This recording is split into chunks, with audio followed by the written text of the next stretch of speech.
இன்றே டவுன்லோட் செய்து உங்கள் ஃபேவரட் ஷோக்களை என்ஜாய் பண்ணுங்க. மாமா, நீங்க போலீஸ்க்கு ஃபோன் பண்ண சொன்னீங்கல்ல, நான் சகலுக்கு ஃபோன் பண்ணேன். அவர்தான் வந்து இவங்க எல்லாரையும் அடிச்சு போட்டு நம்மளை காப்பாத்திருக்காரு. என்ன மாப்பிள சொல்றீங்க? ஆமா மாமா, அவருதான் இவனுங்களை எல்லாம் காட்டிட்டு போயிருக்காரு. மாப்பிள, அவனுக்கு யார் ஃபோன் பண்ண சொன்னது? தேவையில்லாம எதுக்கு இந்த வேலையெல்லாம் செய்றீங்க? அவனதான் வேண்டான தலைமொழியாச்சுல்ல, அப்புறம் எதுக்கு இந்த வேலையெல்லாம் பண்றீங்க? எனக்கு இது சுத்தமா பிடிக்கல. அத்த, போலீஸுக்கு ஃபோன் போட்டா சரியா வராதுன்னு தான் சகலைக்கு ஃபோன் போட்டேன். இவன மாதிரி ஆளுங்களை எல்லாம் சகலை தான் கரெக்டா டீல் பண்ணுவாப்ல. அடிச்சு அடியில பாருங்க, ஒவ்வொருத்தனுடைய கபாலமும் கலங்கி போய் குப்பரை படுத்திருக்கானுங்க. இன்னும் ஒரு மாசத்துக்கு இவனுக்கு எந்திரிக்கவே முடியாது. எல்லாத்துக்கும் அப்படியே போக வேண்டியதான். என்னப்பா, கரெக்ட் தானே? அக்கா, இதெல்லாம் ஒரு செட்டப்னு தான் தோணுது.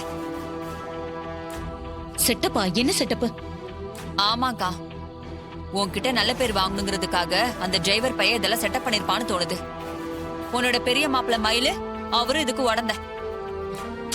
என்னடி சொல்ற? புரியுற மாதிரி சொல்லு. அக்கா, எல்லாமே அந்த டிரைவர் பையலோட வேலைன்னு தான் சொல்றேன். அவனே ஆளுங்களை வர வச்சு நமக்கு ஆபத்து வர மாதிரி செஞ்சு அவனே காப்பாத்துற மாதிரி நடிச்சு உன்கிட்ட நல்ல பேர் எடுக்கிறதுக்காக பாக்குறான். அப்படியா?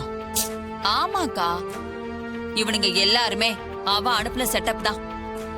நடந்தது எல்லாமே ஒரு டிராமா பிளான் பண்ணியிருக்கான். இதெல்லாம் நம்பாதக்கா.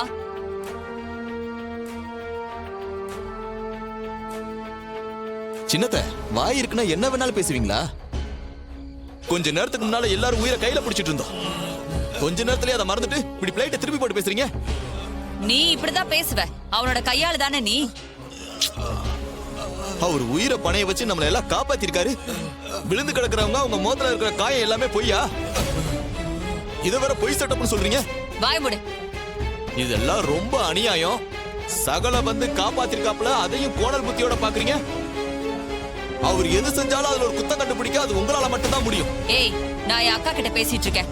கொஞ்ச நேரம் வாய் மூடிட்டு இருக்கியா? அவனை அதை சொல்லுங்க.